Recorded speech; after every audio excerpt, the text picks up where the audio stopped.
અરવલ્લી જિલ્લાના મોડાસા શહેરમાં ઉત્તરાયણ પર્વ નજીક આવતા પતંગની દોરીથી થતા અકસ્માતો રોકવા એક વિશેષ પહેલ શરૂ કરાઈ છે, જેમાં શહેરના માલપુર રોડ સહિત વિવિધ વિસ્તારોમાં બાઇક અને મોપેડ પર સેફટી ગાર્ડ લગાવવામાં આવી રહ્યા છે। દર વર્ષે ઉત્તરાયણ દરમિયાન પતંગની દોરીને કારણે ટુ વ્હીલર ચાલકોને ગંભીર ઇજાઓ થવાના અને અકસ્માતોના કિસ્સાઓ નોંધાય છે। દોરી ગળામાં ફસાવાથી અથવા તો હાથ ચહેરા પર વાગવાથી જીવલેણ પરિસ્થિતિઓ સર્જાય છે, જેમાં કેટલાક કિસ્સાઓમાં મૃત્યુ પણ થયા છે। આ ગંભીર જોખમને ધ્યાનમાં રાખીને વેપારીઓ દ્વારા નજીવી કિંમતે સેફટી ગાર્ડ લગાવીને સુરક્ષા સુનિશ્ચિત કરવામાં આવી રહી છે।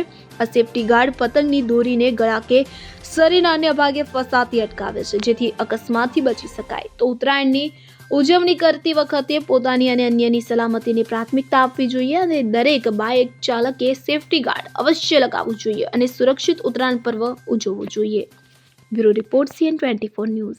હવે જુઓ દેશ દુનિયાની તમામ ખબરો તમારી આંગળીના ટેરવે। ઉઠાવો મોબાઈલ અને ગૂગલ પ્લે સ્ટોર પરથી ડાઉનલોડ કરો અમારી CN24 ન્યૂઝ મોબાઈલ એપ।